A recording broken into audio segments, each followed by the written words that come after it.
পৃথিবীর যেখানেই মার খাচ্ছে দেখবেন মুসলমান মায়ের নিচে আছে, উপরে মুসলমান নেই, তারপরও পৃথিবী বলবে মুসলমান সন্ত্রাসী। আমাদের অনেক মুসলমানকে তারা কনভিন্স করে ফেলেছে, অনেক মুসলমানের সন্তান কনভিন্স হয়ে গেছে, হ্যাঁ তাই তো, মুসলমানরা অনেক অশান্তি সৃষ্টি করে। দুইটা বিশ্বযুদ্ধ তো মুসলমানরাই করেছিল না? মুসলমানরা না? কত মানুষ মারা গেছে দুই বিশ্বযুদ্ধে? কত মানুষ?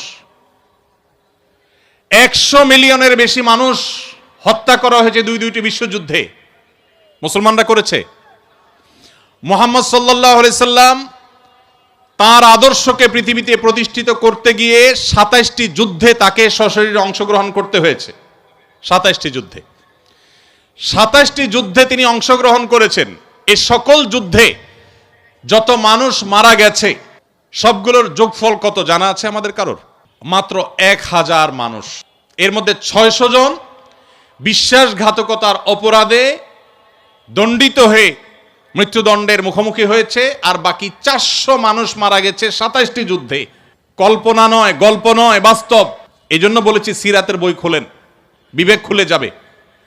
গোটা পৃথিবীতে ইসলামকে প্রতিষ্ঠা করতে গিয়ে মুহাম্মদ সাল্লাল্লাহু আলাইহি সাল্লাম 27টি যুদ্ধে অংশগ্রহণ করেছেন, সেখানে মানুষ মারা গেছে মাত্র 400।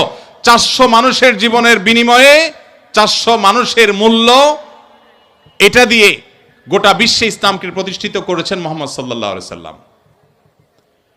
একটা ইউনিয়ন দখল করতে গিয়ে তো 400 বেশি মানুষ মারা যায়।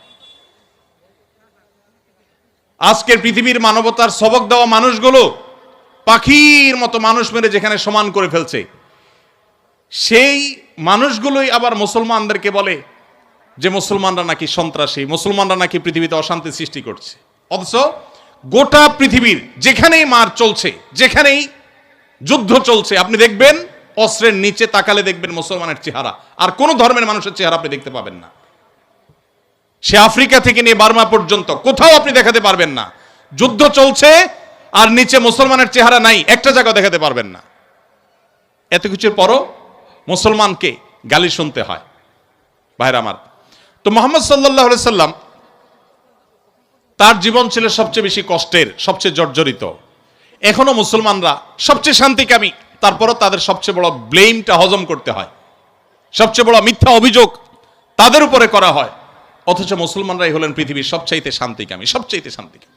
যেই কোনো বিচারে আপনি উন্মুক্ত মনে যদি বিচার করেন, আপনি দেখবেন যে পৃথিবীতে কোনো গণহত্যার সাথে পৃথিবীর ইতিহাসে মুসলমান শাসকদের বহু দোষ ছিল, বহু ত্রুটি ছিল, শতকণ্ঠে আপনি সমালোচনা করতে পারেন।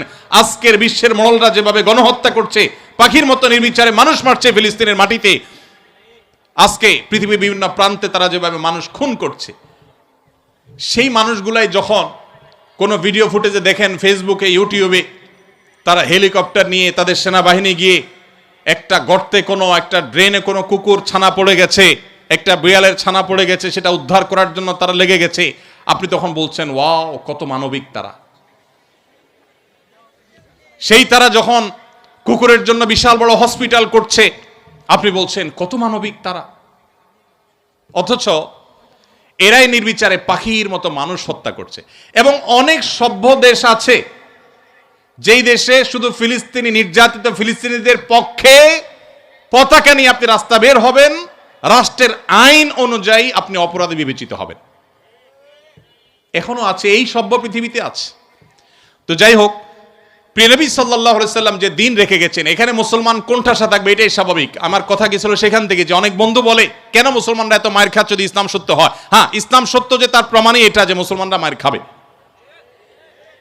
মুসলমানরা কখনো জুলুম করবে না, জুলুমের শিকার হতে পারে, মুসলমান কখনো জালিমের আসনে যাবে না। ব্যক্তিগত পর্যায়ে মুসলমান জালিম থাকতে পারে, সামষ্টিকভাবে, সামগ্রিকভাবে বিশ্ববাসীর উপরে জুলুম এটা ছড়িয়ে দিবে, জুলুমের স্টিম রোলার চালাবে মুসলমানরা সামষ্টিকভাবে, এটা কোনোদিন হয়নি, ইতিহাসে কোনোদিন হবেও না। অতএব যারা মনোবেদনায় আছেন, কষ্টে আছেন, বিপদে আছেন, ভেঙে পড়েন যে এত বিপদ কেন, তারা নিজেদেরকে অনেক সময় মনে করেন যে আমি অপরাধী। না, এটা বরং সান্ত্বনার ব্যাপার। যে যত ইমানদার হবে তার জীবনে যত পরীক্ষা আসবে, তার থেকে তত কষ্ট করতে হবে এবং কষ্টের মধ্য দিয়ে পার হতে হবে। ইমানদারের সাফল্য হলো যে যত কষ্টই হোক না কেন, একভাবে না একভাবে কষ্ট শেষ হবে। কোনোভাবে যদি শেষ না হয়, মৃত্যুর মাধ্যমে শেষ হবে। এরপর যদি আল্লাহ তাআলা আমাকে জান্নাত অফার করেন, যে বান্দা তুমি অনেক কষ্ট করেছো, তোমাকে আমি জান্নাত অফার করছি, তাহলে আমার সারা জীবনের কষ্টের বিনিময়ে অনন্তকালের জান্নাত পেয়ে গেলে এটা নিশ্চয়ই লাভজনক ডিল।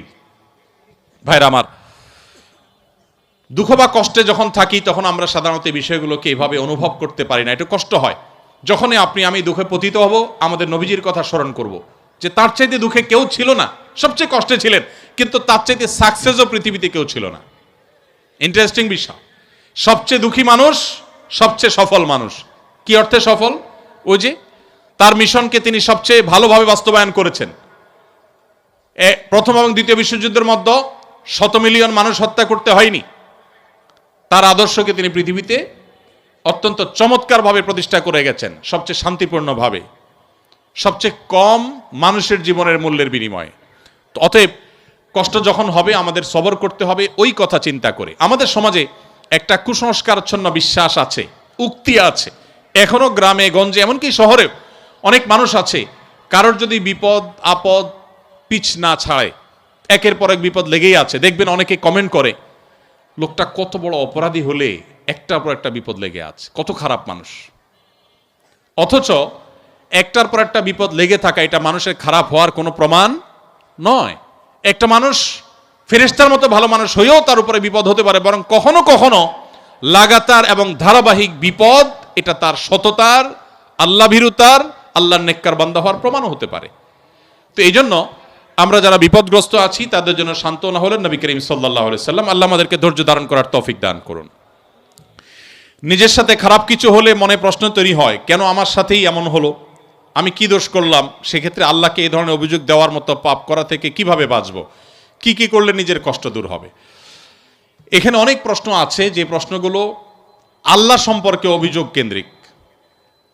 আমাদের অনেক ভাইয়েরা ইসলামটাকে ওই যে ভালো করে বোঝা হয় নাই, ইসলামটাকে ভালো করে শেখার সুযোগ হয়নি। আমরা আমাদের বিবেক দিয়ে আল্লাহ সুবহানাহু ওয়া তাআলাকে জাজ করে অনেক প্রশ্ন করি।